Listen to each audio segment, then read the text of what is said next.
What up, Stache Gang? It's another episode of Staches and Glasses, this time in a completely different location. We are here in the San Fernando Valley with our good friend, Bo Gheorghe, also known as Bogdan Gheorghe, Yes, sir. also known as Bo Gheorghe. Also known as Nose Miner. Also Nose known Miner. as Bringing out the Lost Boy reference. Bringing out the Lost Boy reference. Got to do it. I mean, we're doing films, so might as well. I mean, yeah, it's only fair. And that's absolutely going to be a future podcast conversation where you, as one of the Lost Boys from Hook, have to talk about that experience. And it's a unique experience because you've talked about how you feel about the movie, but I won't spoil it for everyone. We won't. We'll leave that one alone for now. Yeah. And we'll jump into the topic that we've been discussing for many years. Many years. And it's always been a topic that I've been thoroughly upset with you about. Correct. Yes, that is 100% correct. And it is also a topic that I thoroughly like to upset people about. I know, because you're a troll. This is true. It's amazing that you don't have social media anymore, because you would be the king troll of this topic. I would do pretty good. I think you would. Yeah, I think so. The topic of conversation, Terminator 2, Judgment Day. I have always felt that this is one of the greatest sequels of all time, one of the best films of all time in terms of action movies, in terms of Arnold Schwarzenegger movies. But your take on the movie has been the exact opposite. It is not a good movie. I guess that's the best way that I could start off. Not a very good movie. There are great aspects to it, which we will get into, but there are a lot of horrible aspects to it where I cannot put it into a great sequel or great movie category. You, sir, smoke crack. Depends on the price. Only on Thursdays. Exactly. We just watched the movie. We did. We really just wrapped it up. We actively made the plan to come here today to your house in the San Fernando Valley. Home is where the heart is. To watch it. We watched about half of it, and then we get trailed off and started talking shit about different things. And then we went to go look at some of your quote unquote hot garbage work. Exactly. Some of my hot garbage work. Yeah, which, shout out to hard garbage work. Yeah. But yeah, no, we watched the whole movie, made it through. I was going to pull the plug, but Erik was like, nope, you got to finish it. I mean, you even took a bathroom break in the middle of it. I was like, do you want me to pause it? You're like, no, I'm not missing anything. I already know what it is. Like, no. It was arguably one of the best scenes too. It was when they were actually going into Cyberdyne Systems, or not Cyberdyne. What is Miles Dyson's company's name? Do you remember? I don't. I'm sure we could look that up, but I should be better prepared next time. Anyway, let's talk about the movie real quick. Let's go with a quick Stache Gang synopsis, meaning it's less than even the Cliff's Notes. All right. Terminator comes back in time, butt-ass naked, goes into a bar full of bikers, says, I need your clothes, your boots, and your motorcycle. And the guy laughs at him, tries to burn him with a cigar. Then when they find out they done fucked up, Arnold starts shot putting everybody and tossing everybody one-handed. And then he takes the bike, takes the clothes. The old man comes in, can't let you take the man's wheel, son. A line that you had a lot of issues with. I did. I thought it was so cheesy, and this is going to be a theme that's going to come up over and over and over again. There are certain lines and certain scenes that are just a little too cheesy for me. Well, I love cheese, so throw it on top of any food, and I'm good with it. So I accept the cheese in Terminator 2. So confronts the old man, takes his shotgun, takes the bike, rides off. Next thing you know, another glowing orb electrical ball. A police officer called it an electrical disturbance. Right. And it's another naked guy. This guy punches the cop in the stomach, takes his gun and his cop car. Yeah. Then they start looking for John Connor. They do. John Connor's over at his foster parents' residence in Arleta, California, just up the road right here. In fact, and he's not happy about being there. He's not. He's not happy. Todd and Janelle are dicks. They're terrible. Todd's horrible. Todd is horrible. Get your ass inside. Do what your mother tells you. And then Edward Furlong says his first line, she's not my mother, Todd. And then they roll off into the sunset listening to Guns N' Roses for the entire motorcycle trip. They go to the mall. They play some arcade games. get tracked down by both Arnold Schwarzenegger's Terminator and Mr. Naked Cop Terminator, now in a uniform for the LAPD. And then all of a sudden, surprise, Arnold Schwarzenegger, the Terminator, who in the first film was the bad guy, of course, says, get down. Gets down. Terminator starts shooting each other. Oh my God. Arnold Schwarzenegger is protecting John Connor. What a wild reveal.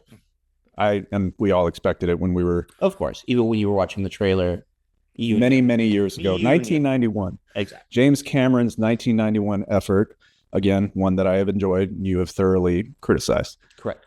Anyway, they go off. John Connor finds out, hey, I have my own personal Terminator. You have to do what I say. So he says, prove it. Stand up on one leg. Some asshole comes, says, hey, kid, you okay?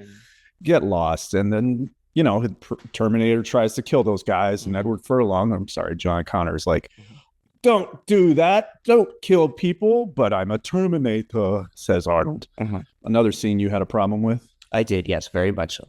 What the fuck is wrong with you? Okay, so that scene in general, but we're going to get into more details a little bit later. But it was the John Connor being just a total bratty douchebag. That was like, those are two dudes that were generally trying to help you. They're like, hey, let's go help this kid. Yeah. And then once he figured out that I could control my own Terminator, he's like, get lost. I mean, wouldn't you? I would be a little bit more polite about it. Would you? I think I would. I think I'd be like, you know what? Thank you. Appreciate that. In fairness, you are really polite. True. A few weeks ago when you came down to my neck of the woods, some guy was upset that you were looking at his dog and he wanted to fight you. And you were just like, I'm so sorry. I did not mean to offend you and your puppy, sir. No. And he was like, I'm just having a really bad day. And I went even further on the politeness and just said, you know what? If there's anything I can help, how can I make your day a little bit better? I'm sure you said all that. I actually did. Yeah. Okay. And he was just like, I'm good. God bless. And I was like, okay, cool. You know what? On top of this, I remember you said, oh, that kind of looks like Erik. It did. Yeah. You thought he was me for a second from like a far distance. Yeah. And I'm like, why did Erik get 2 extra dogs? I'm like, also, I looked at the dude later on in the day and I was like, that guy, fuck you. Like, how long have you known me? And I'm like, you think that's me? I clearly need glasses. Clearly.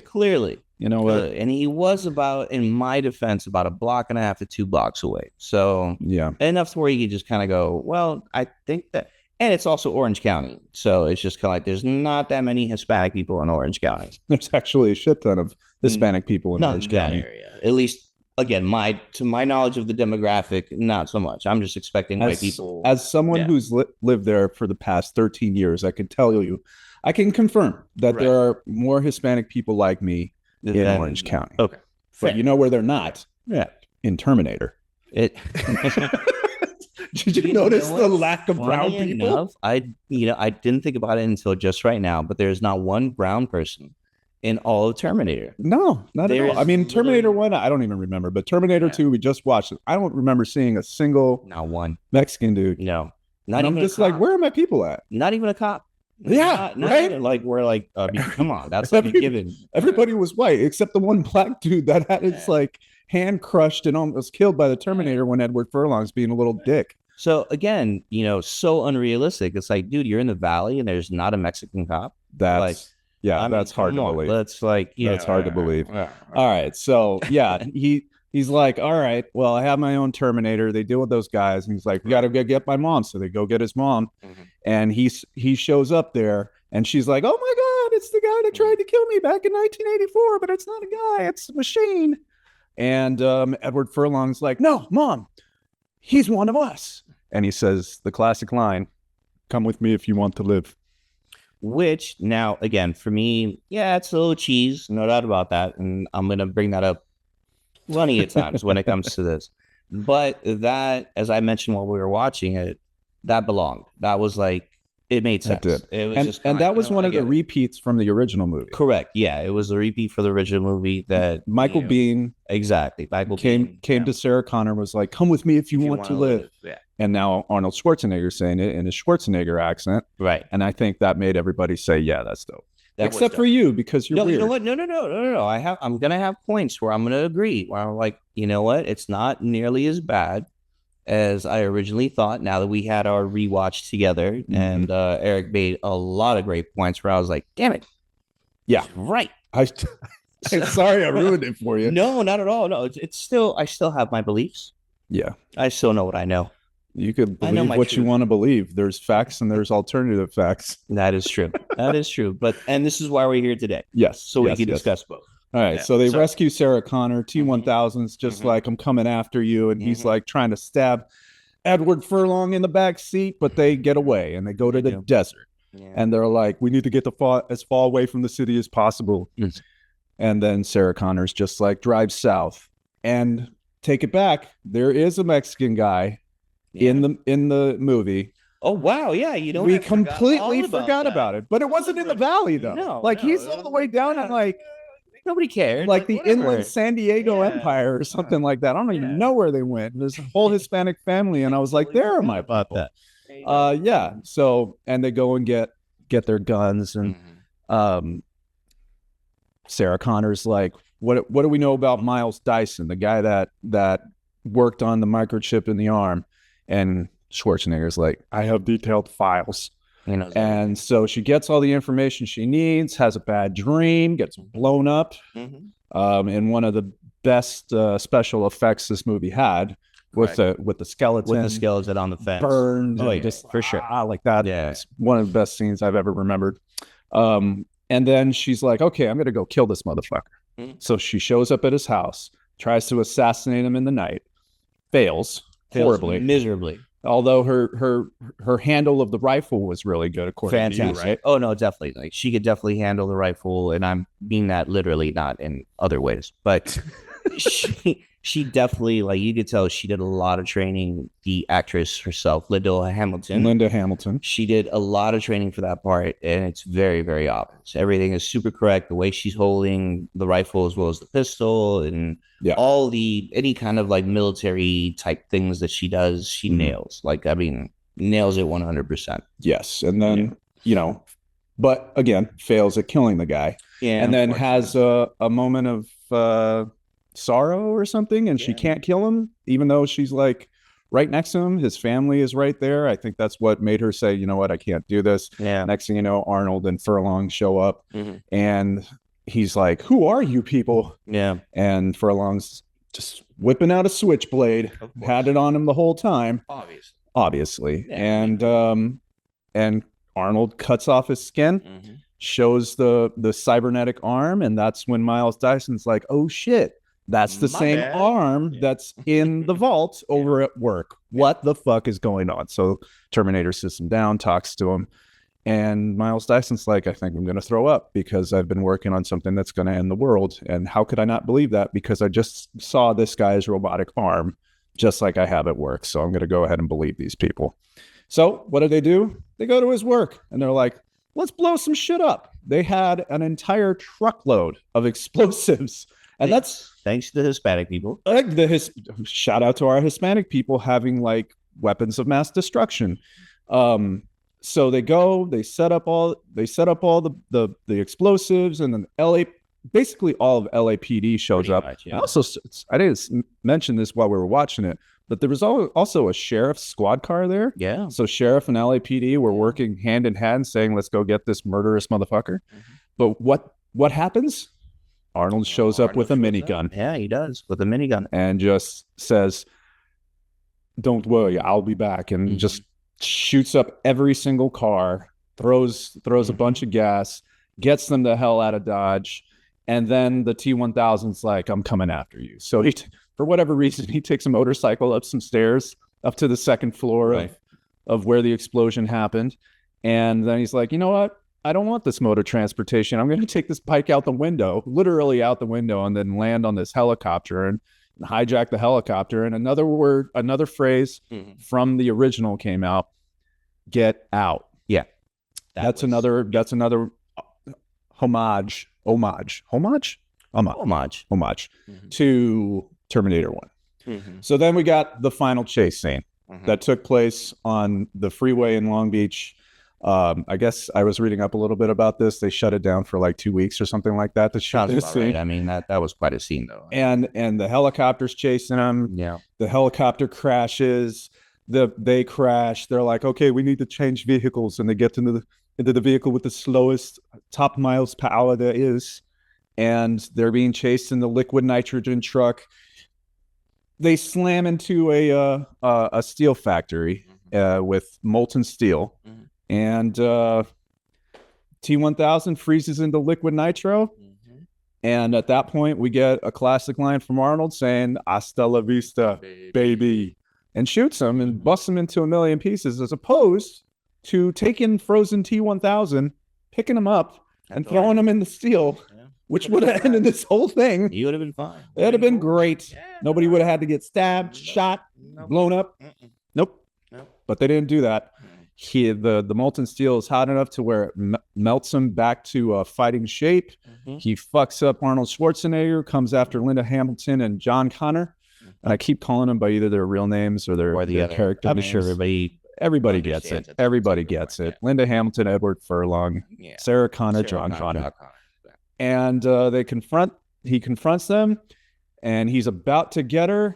Then all of a sudden, Arnold shows up with his grenade launcher, of course, shoots him, blows him up, and then the thing falls back into the steel, ending the threat. But then, final twist, Arnold says, "There's one more chip." It points in his head, and then he hops on the chain, says he can't self-terminate. John Connor is crying, and Arnold's like, "I know now why you cry, but this is something I can never do." I know you love that line. And then Sarah lowers him into the steel, and then there's one more internal monologue looking at a street randomly, and it's over. And I, for the umpteenth time, have seen this movie and enjoyed it thoroughly.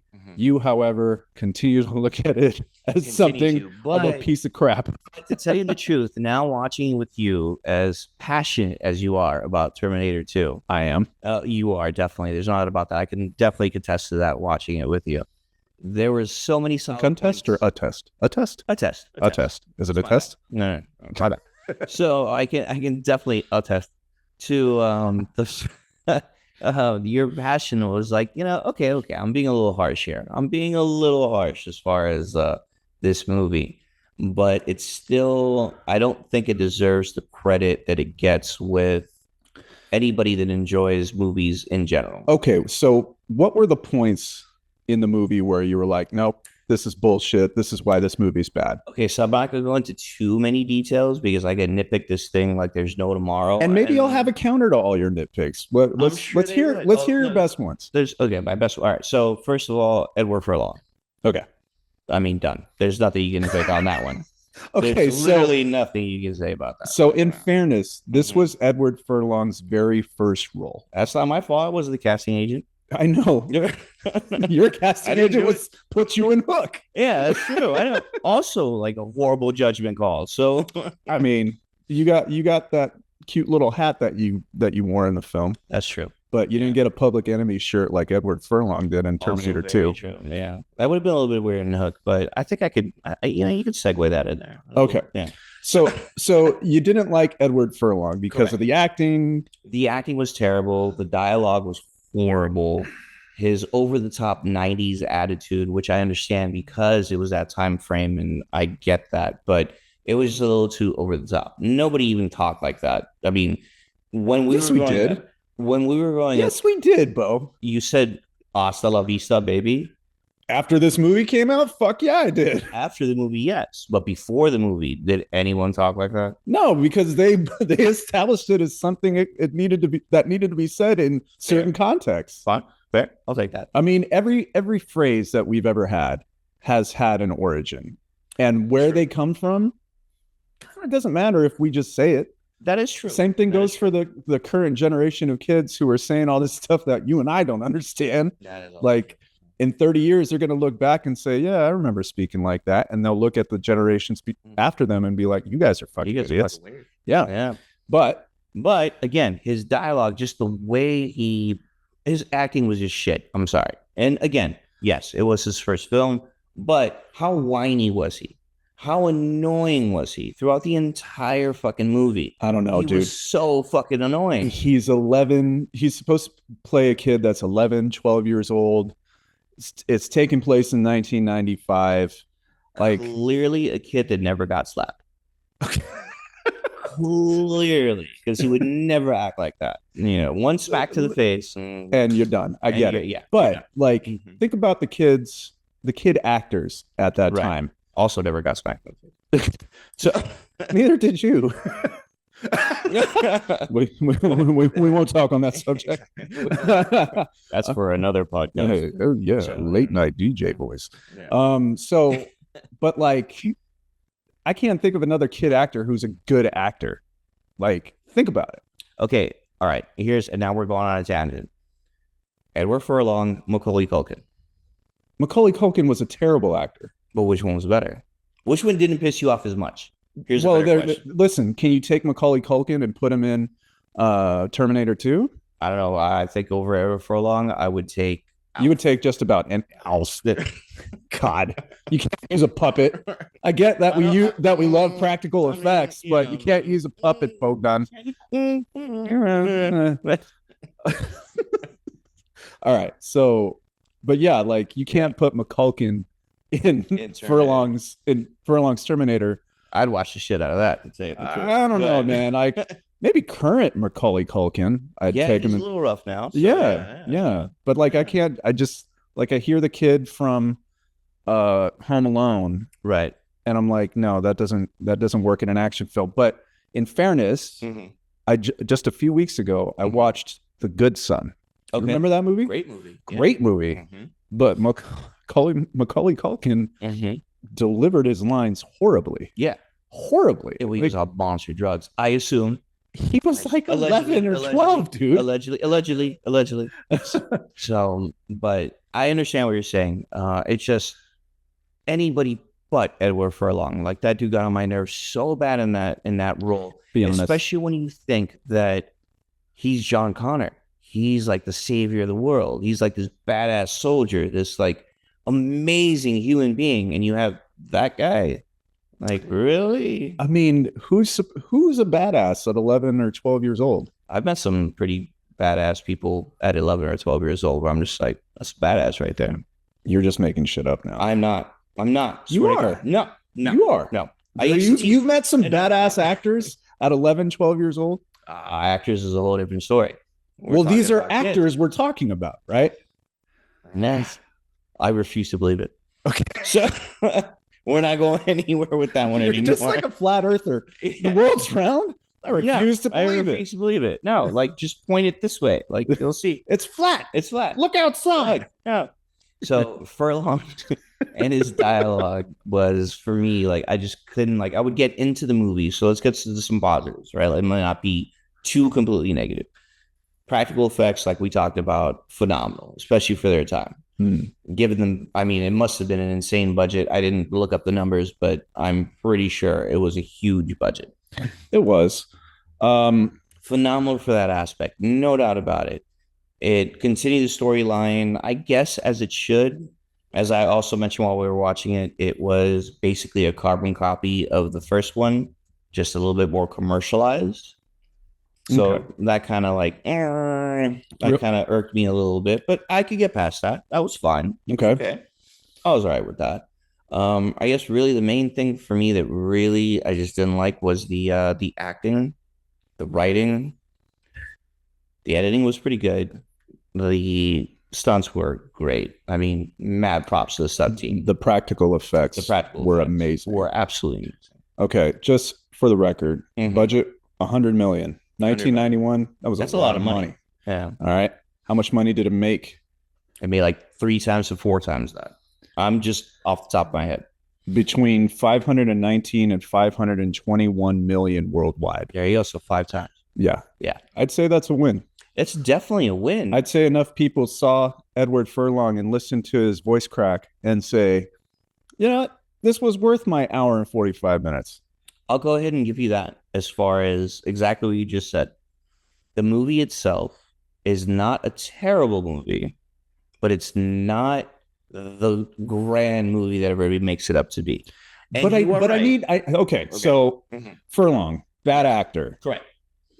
We're not going to let it slide that it was his first role. Don't care. You either come prepared or don't come at all. Pretty much. All right. Go big or go home. That's it. That's what she said. Yeah. But anyway, so that's your one nitpick so far. That's my biggest one. That's your biggest one. That's by far. Oh, you're working your way down from here? Oh, Jesus. Come on, bring it then. Oh, my God. I just dug myself a hole. I think you did, my friend. Bring it. What else you got? I should redact that one. Redact? We could do a redict. It's ridic. I mean, why not? Ridic. You could always redict it. So, I have redict a few times. So have I. So do you. And it's worked out in the end. Okay, now let's nitpick. Okay. Whiskey dick on the shotgun. Okay. So for context, in the scene where Schwarzenegger finally finds John Connor and confronts the T-1000 for the first time, and he's pulling the trigger on the shotgun, you could clearly see the barrel is wobbling around like it has whiskey dick.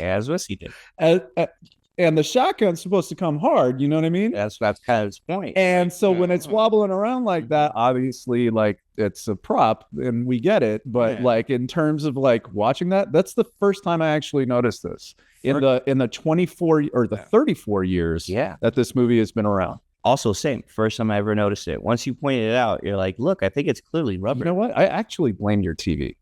Okay. Because the megahertz are so high on your TV, it runs really smoothly to where it's beyond 24 or 30 frames per second as it's intended.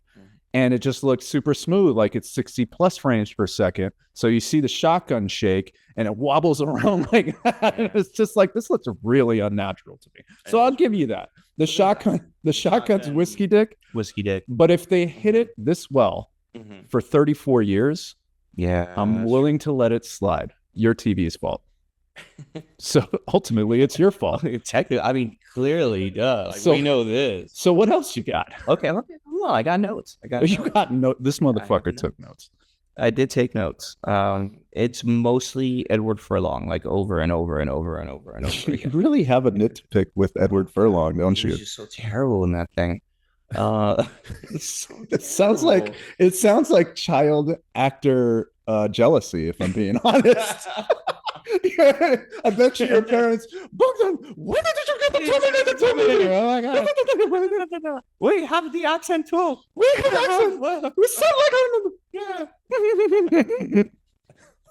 That's literally my mom's house. Shout out to Karina Georgie. Shout out. I love your mom, for the record. I love your mom. I know you do. I know you do. Far too much Guns N' Roses. Come on, bro. Like, okay. Come on. So I looked it up. And this was pure marketing for Guns N' Roses double album, Use Your Illusion 1 and 2. Which it came out during that time. It came out that time. And if you recall, the music video on MTV was also had like clips from Terminator 2 in it.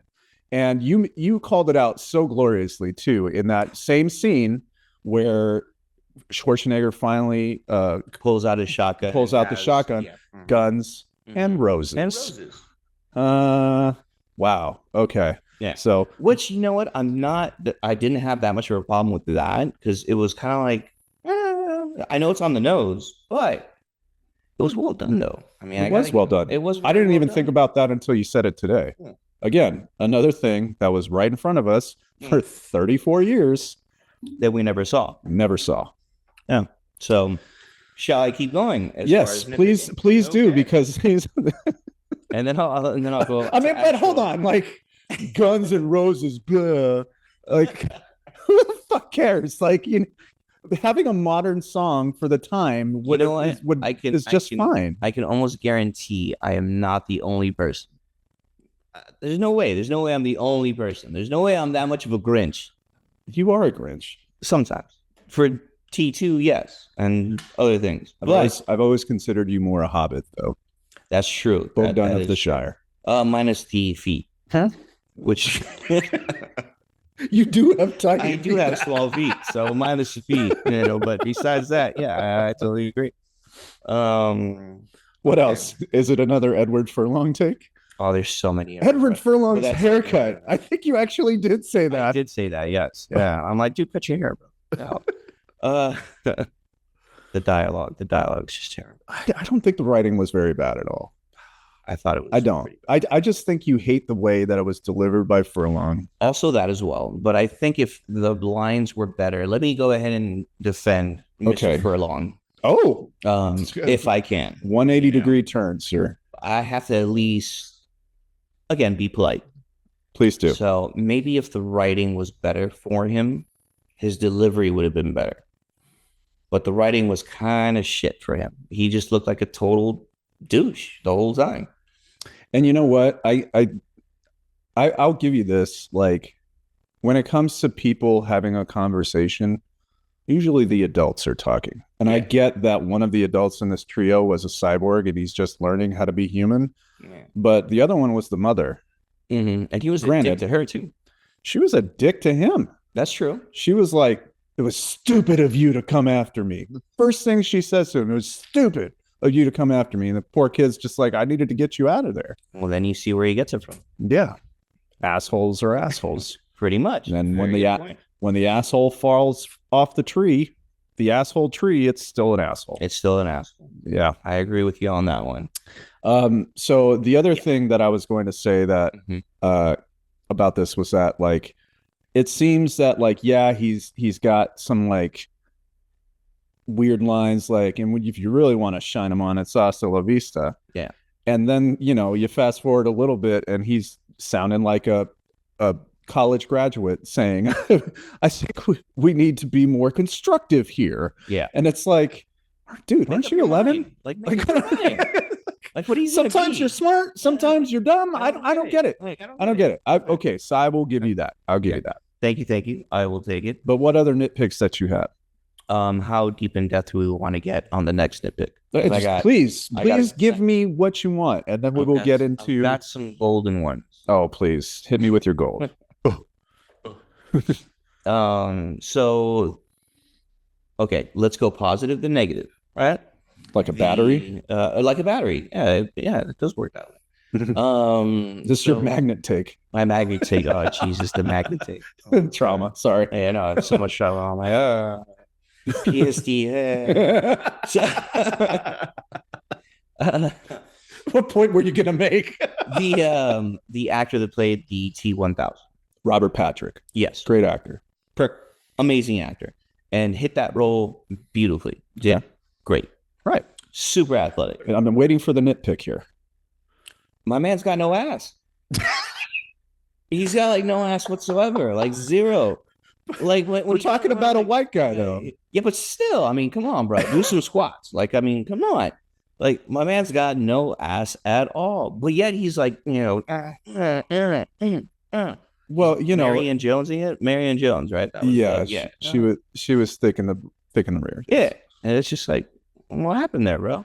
All right, I was gonna save this for later, but that's okay. I was gonna save this for later, but I want to mention it right now since you're talking about his running. Robert Patrick.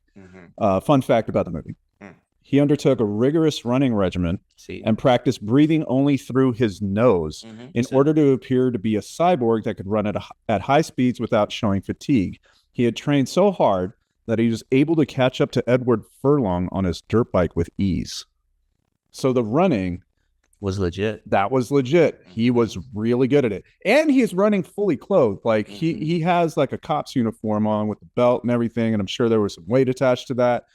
So he did his homework and really came up and showed out for the test. So I was just about to say, as far as the belt stuff, he had to wear a uniform with the belt, which is not easy to do. No doubt about that. Now, your point as far as my plot hole when it comes to the police officer's belt and the T-1000.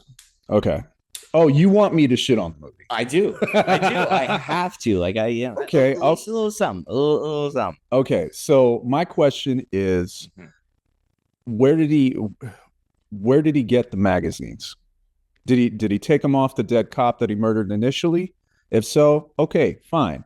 But the whole outfit, that was just all T-1000 heavy methyl polyalloy.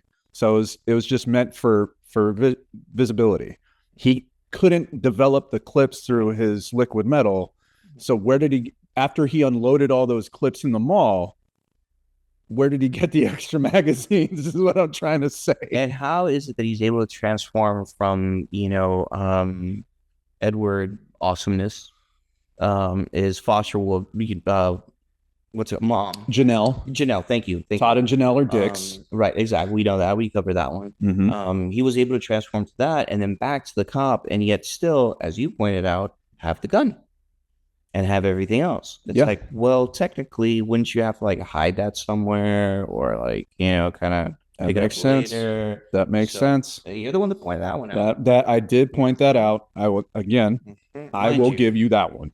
Mind you, this is nitpicking like there's no tomorrow. Well, that's okay. That's what we're here to do. Yeah. Like nobody else is doing it. Why not do it? Yeah, exactly. Okay. No. So yeah, and I did call that out while we were watching the movie. I was just like, what's up with the gun? It's a mechanical device, and he can't make complex mechanical objects. So yeah. And back to your point, as far as that, I did mention this while we were watching the movie. It's like, okay, so he was able to be the ground in the hospital, right? Yes. In the mental hospital, but he can't be stairs and has to ride the motorcycle up the stairs.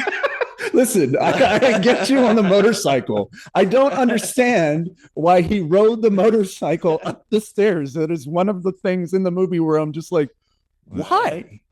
Why are we doing this? But yeah, I mean, it made for a cool effect thereafter where he took the bike out the window, landed on the helicopter. It's really cool. That was awesome. So now I'm gonna go ahead and say some of my favorite things of the movie. Oh, please do. Like, let's go ahead and praise. Like, like I said, it's not the worst movie on planet Earth. It's not what's that one, John Travolta? The Earth one, the Scientology one, where he's like this weird alien freaking thing. Oh, that's just Scientology. Yeah, that's true. That's a very, very good point. So it's not Scientology. Let's just say that much. All right. So I will say it is James Cameron's Jurassic Park.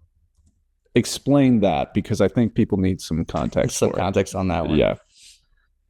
So it's starts off kind of not as good, a little bit more somber.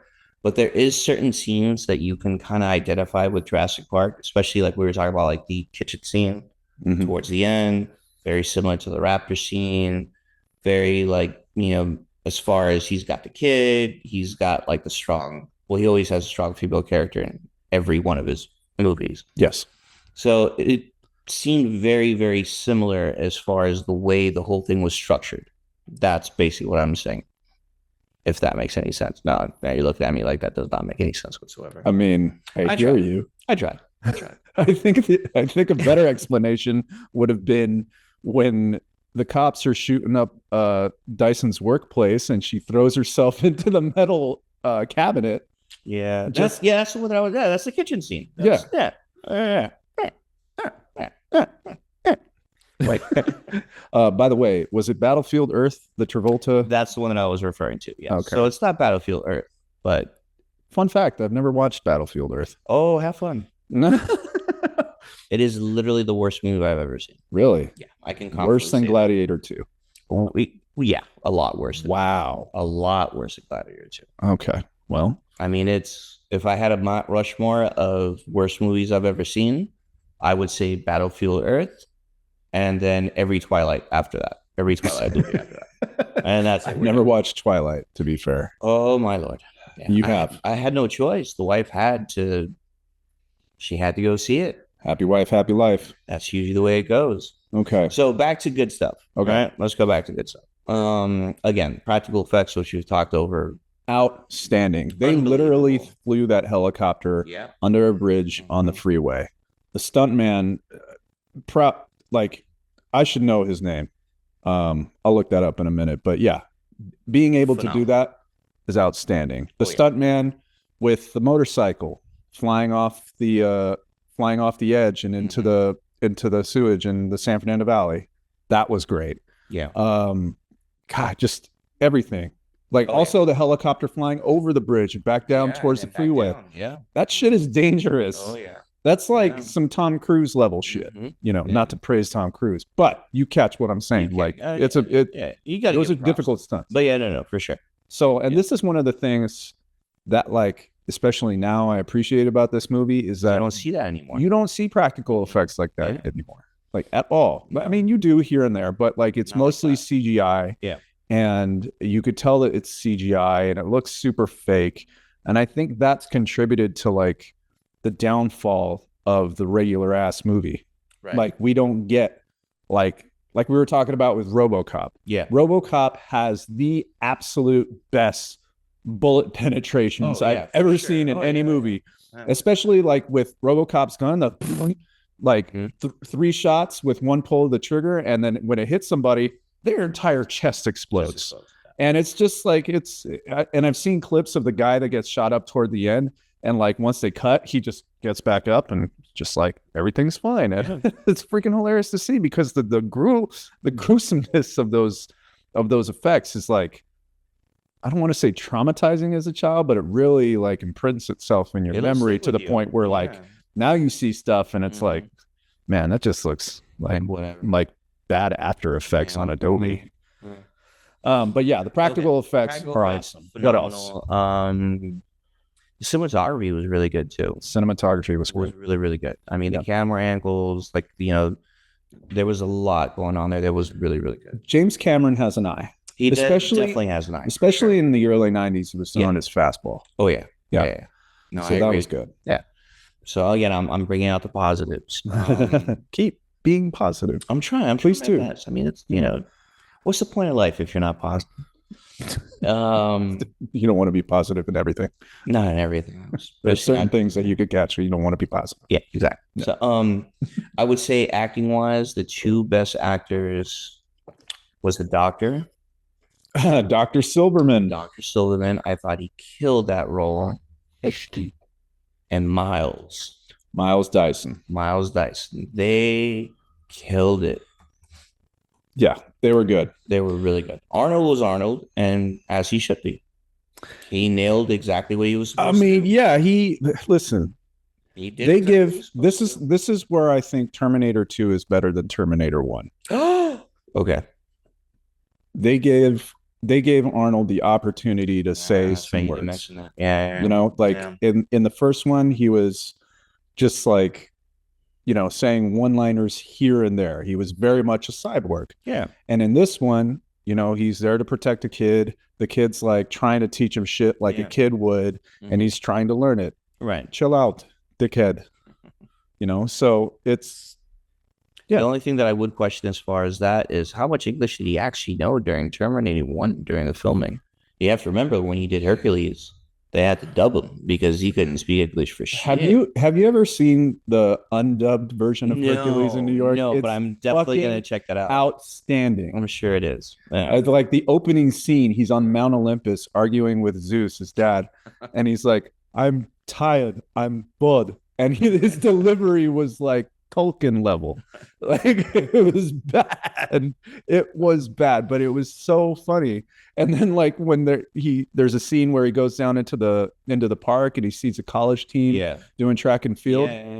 And he goes and picks up the discus to throw it. And the guy says, "What are you doing?" And Schwarzenegger goes, "I'm going to throw the discus." It was phenomenal. So but Hercules in New York, I think, was like either late 70s or 1980. Like we'll look it up. We'll look it up exactly. Also, to give dap to the man who was Miles Bennett Dyson, name is Joe Morton. You've seen him in a number of different roles, and he did a great job from everything that I could remember nothing off the top of my head, but I know he's always been solid in everything that I've ever seen. Yeah, he's a great actor. Yeah. Even up to his very last moment, where he's like hyperventilating. I don't know how much longer I could hold this. And then the cop is Terminator 2 Breaking Bad actor. Ah, that's right. I forgot about that one.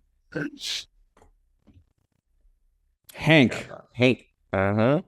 Dean Norris himself, who played the brother-in-law in Breaking Bad, was the actor who was leading the charge in on Dyson's office and said, fall back now, fall back now. That's him. And nobody could tell because he had a gas mask on, but there was something about his eyes. And like you were even joking around saying, hey, isn't that the guy from Breaking Bad? Yeah. And I looked it up real quick and sure as shit, it was Dean Norris. That's fucking awesome. I recognize a bald head anytime I see one. That's true. So he has a lack of hair on his head. But hey, there's nothing wrong with that, okay? Nothing at all. You'll be there one day, sir. We'll find out. Let's see. Yeah. We're in our early mid 40s. And you still haven't lost that. It's still going. Good for you. I mean, it's going white, but I'll take it. Hey, I'm cool with that. At least I have it. But... White is right. Yeah. Whoa. Okay. Whoa. Yeah. Okay, so now I'm going to jump to worst moments in the movie. Okay. The absolute worst moments. And I know you'll agree with me on one of them, and you're going to disagree with me on another one. Okay. The licking of the cheek as far as... That was fucking weird. That was weird as fuck. Okay, so Linda Hamilton is sedated and tied up on her bed. And this fucking creepy-ass dude with the glasses just fucking licks her face.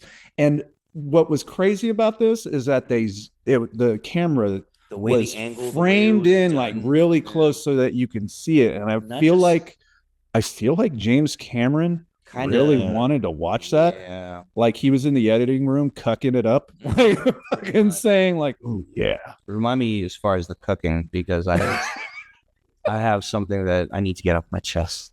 But no, nothing like that. Jesus Christ, no. No, I think the biggest cuck ever is Judd Apatow. Oh boy, that dude has what's his name? Fucking guy that never ages. Tom Cruise? No. Ant-Man. Oh, Paul Rudd. He plays the husband in every role that Judd Apatow does with his actual family. Yes. His wife and his kids. Yeah. So this is 40. He was there. He was in Knocked Up with her. And off the top of the head, I can't remember any of them. The one with Adam Sandler where he has this like existential thing when he's like kind of... Oh, yes. Yeah. Yes. Yeah. That's a little, it's a little questionable. It might be. I jumped off. That's my bad. That's okay. That is totally my bad. So the licking scene was a little much. A little much. Okay. No doubt about that. That I have to agree with you on that one. It's one of the worst scenes in all of the movie. It's just like completely unnecessary. And just like, who is this guy who's supposed to be an orderly? Random. And the fact that like the way he did it, the actor himself, the way he did it. Was he leaned in. Oh, he enjoyed this. He was like, oh, I get the liquor. Oh, fuck yeah. I saw Terminator 1. I saw how she was on top. He was into it. He was in. He was like, wait, we need another take. We're gonna need another take. Okay, what else? Now, my most hated scene in the entire movie, and I know you're gonna disagree, but I have to say it.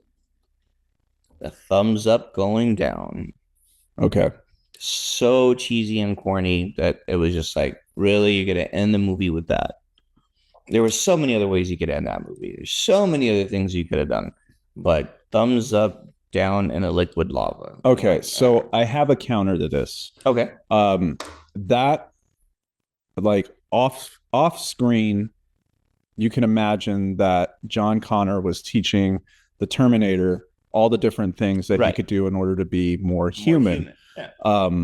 And in the scene where they're in the desert and they get their arsenal, Connor is having Sarah Connor's having one of her internal monologues again. Yeah. And seeing the Terminator interact with John. And if you notice, the Terminator actually does a thumbs up at one point. So my thinking is that's what the Terminator learned from John as he was leaving. He was doing the thumbs up just as he showed him. But you think that's too much? Well, let me put it to you this way. No, I'm not. Also, it's the last scene, and you think it's the worst? Come on, man. Between the licking or the thumbs up, I'm still gonna go licking. That was creepy as shit. But second, it would be the thumbs up. Oh boy. Yeah. I mean, okay. I'm not a right. I mean, I'm not a Terminator. No, you're not. No, definitely not. That's for sure. But we've established you're a hobbit. We've established I'm a hobbit with small feet, which is just weird as shit. So we've established all this. But if I was to die, which obviously everyone will. Everyone essentially, will. Yeah. But he wasn't not the thing that I'm gonna do. He wasn't dying per se. He was eliminating himself from the timeline so that he could save the world. I still don't like it. I don't like it. You don't like it just because. No. It's just okay. You're gonna humanize him for like the entire movie, right? Right. Okay, cool. I get your concept. And then at the end, it's like, okay, that's a very human thing to do. It is, but it's stupid as shit. Like, yeah, but okay, but he's not a human though. You can't switch back and forth. Right, because he's still learning. He's still learning. It's a learning computer. He's learning things and in the correct context. Just like we said earlier with Mr. Furlough. Furlong, whatever. Furlong, same thing. Don't be mad because you didn't get the part, man. I'm saying. I'm always gonna be mad. I could have grew my hair out like that. God damn it! Didn't you have like the curly hair? I had curly hair. Yeah. Oh shit! Yeah, I had really long curly hair for a minute when I was younger. But it's just like he flipped back and forth as far as like he's this, outspoken type of punk rock type of dude, and then all of a sudden now he's intelligent and understands computers. It's just kind of like, well, you can't flip flop like that. And wait, but he established that he learned that from his mom before she got sent up to Pescadero. That's a whole other story I'm not going to get into. Oh, you boy. know my theory on that one. On Pescadero? No, just on her. Okay. She liked the Latin dudes. Which were mostly absent from the movie. Again, with the exception of the guy like Uncle Bob, huh? Uh-huh. Okay. Drink? So, yeah, that's what I have with that. It's just, it flip-flops a little too much. Okay. It's like he's an asshole kid, he's an intelligent kid, then he's back to this, then back to that. Schwarzenegger is a carrying robot, a death, weapon of death type of a thing, and just he's a protector. Well, yeah, but and he's willing to kill in order to protect. That's a Terminator. Okay, all right. I mean, that's a fact. That's how the story is. Like, listen, I know I'm a cybernetic organism that's designed to murder and kill. Yeah. But my mission parameters here are telling me to protect this kid. So I'm going to do that. And if anybody tries to fuck with them, I'm going to kill them. Until he says, no, you're not allowed to kill people. And he's like, okay, I will let them live, but I will disable them to the point of just like sheer pain. All right. I will say we can reach a common ground. What's that? Which is practical effects. We agree on. Yes. Okay. Outstanding. The film itself, we're going to leave that one alone. No, what's your take on the film itself? Still not that good. Because you are jealous of Edward Furlong. And that is what we're going to take away from this. Okay.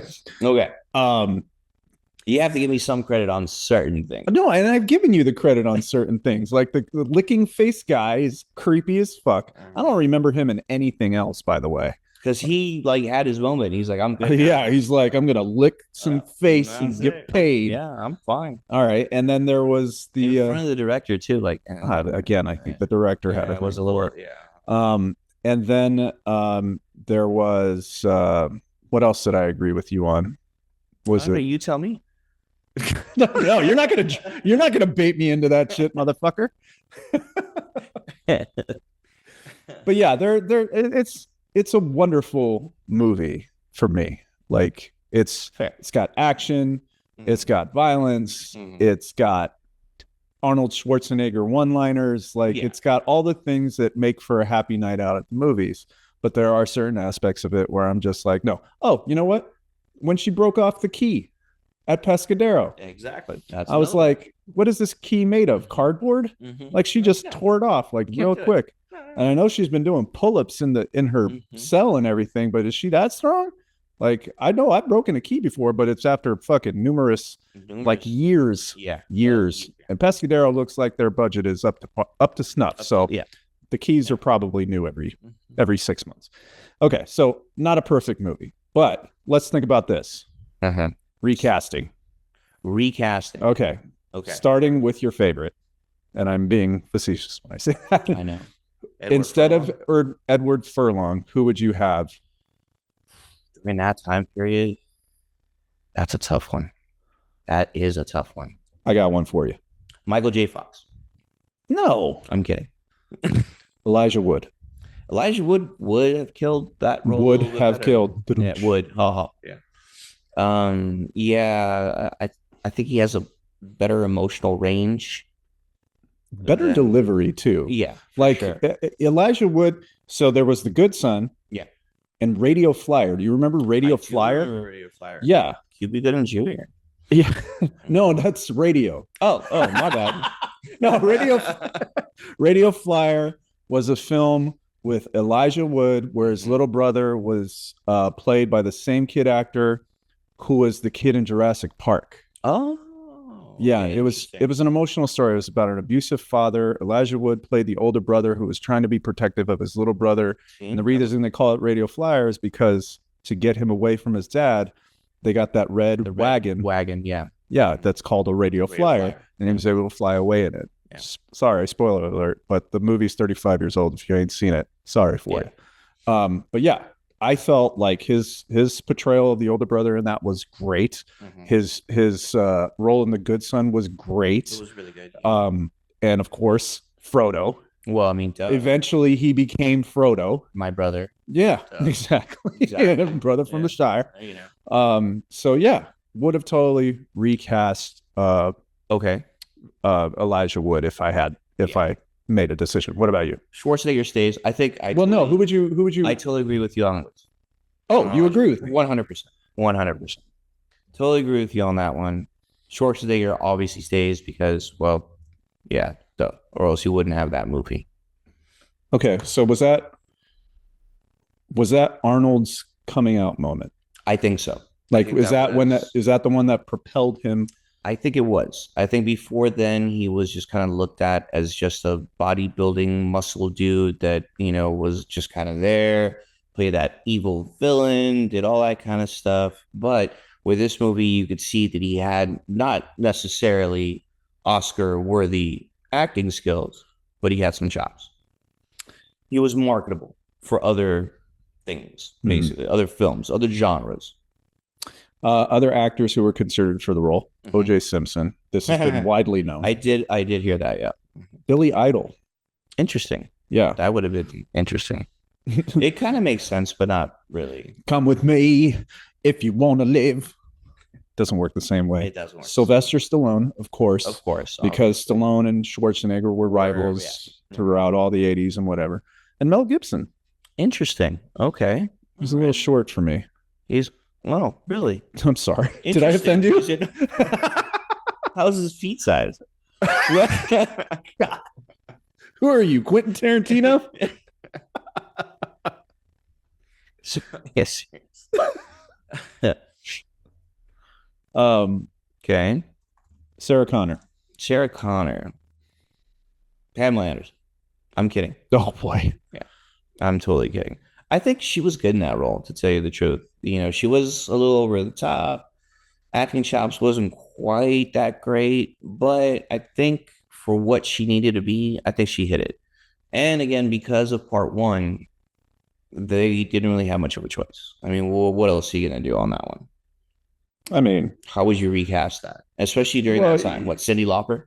I mean, yeah. Salt from Salt and Pepper, Queen Latifah. They could be. Oh shit.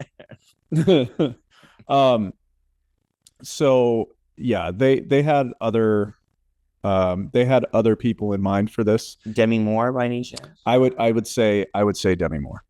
Okay. It's crazy that you just thought about that, because that's the one who I was thinking about. Okay. I would have that's just the first thing that popped up was Demi Moore. I'd be like, who would be Demi Moore? Demi Moore used to make me pop up back in the day. Oh yeah, definitely, 100%. Yeah, Demi Moore still makes you pop up. I mean, she's still fine. She's still throwing her fastball. Some other actors who were considered for the role: Jennifer Jason Leigh. Who was she in? Jennifer Jason Leigh? Yeah. Dirty Dancing? She played Stacey Hamilton in Fast Times at Ridgemont High. Oh, okay. Okay. I can't remember anything about that movie besides Phoebe Cates. That's pretty much it. Yeah, Phoebe Cates was great. Yeah. Also, what's her name? Cersei Lannister. Oh, she actually played Sarah Connor. She did later on in Terminator: The Sarah Connor Chronicles, a show that I thoroughly enjoyed. And then it got moved to Fridays, and then it got canceled. Yeah, I was really sad about that. 2009 was a bad year for me, and the rest of the country, for that matter. I would not recast Miles Bennett Dyson.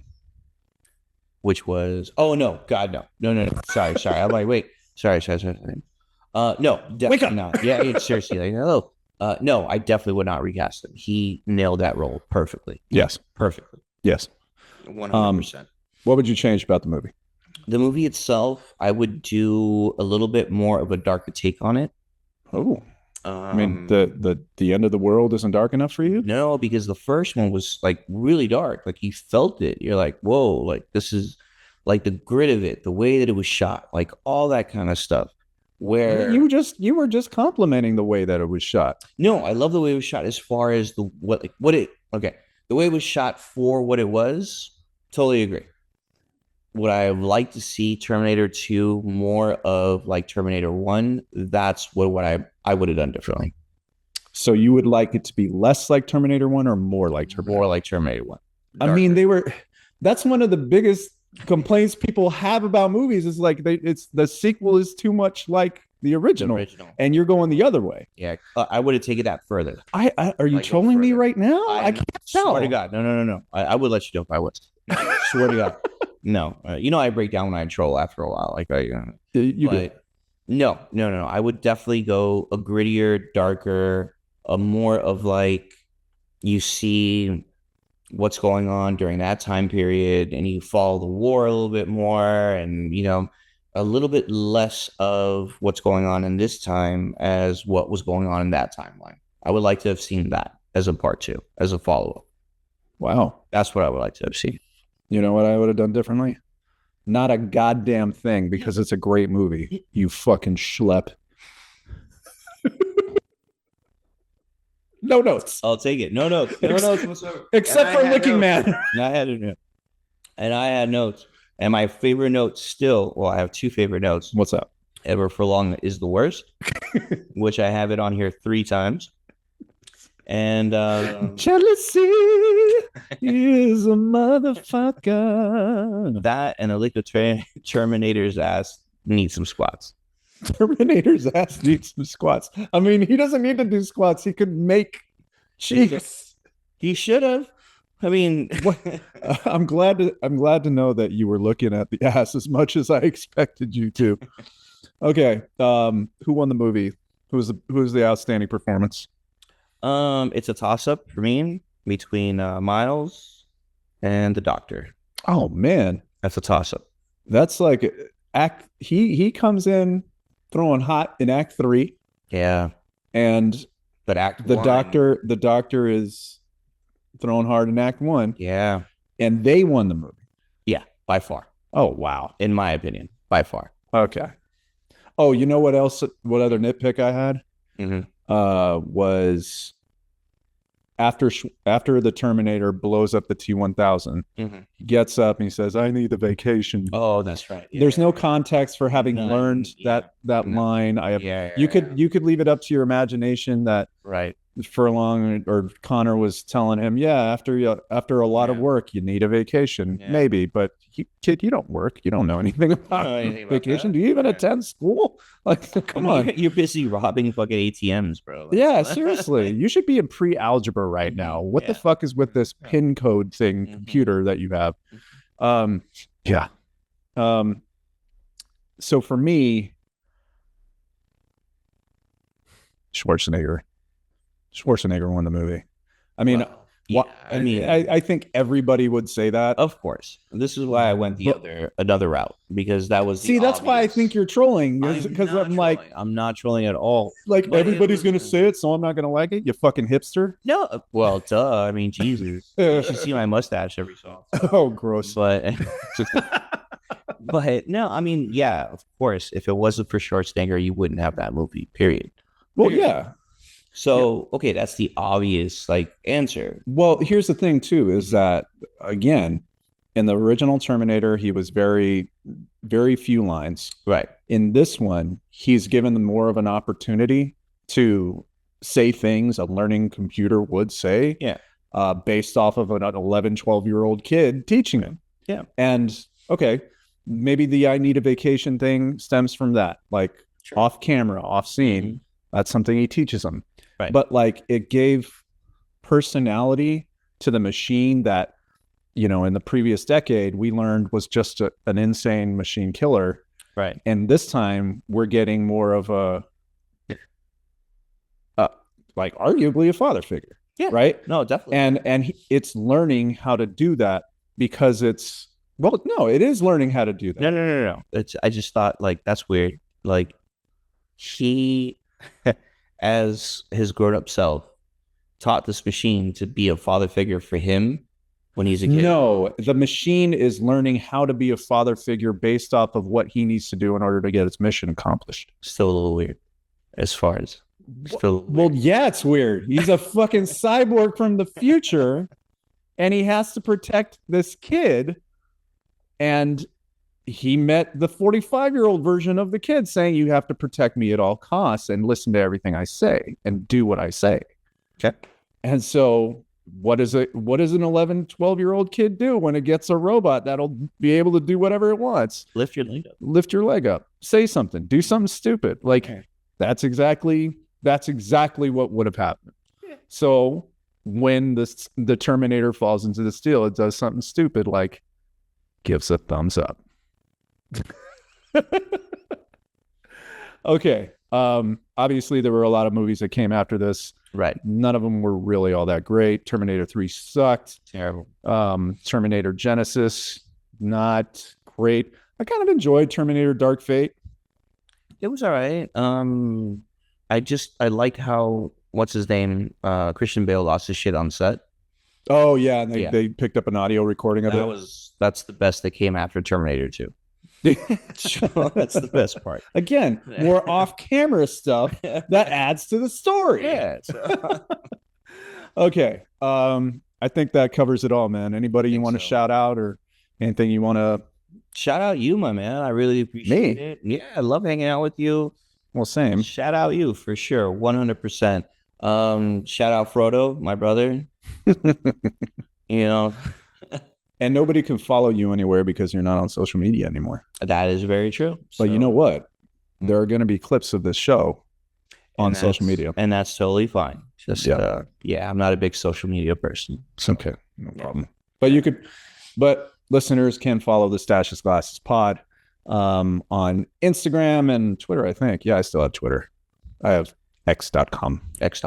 And on all of your podcasting platforms, that's Spotify, that's Apple Podcast. Yeah, that's what it's called. Or wherever you get your podcast. Thanks for tuning in, peeps. We'll see you next time. We may talk about basketball. We may talk about something else, but most of the time we'll make fun of Bo. Thanks again, Stache Gang.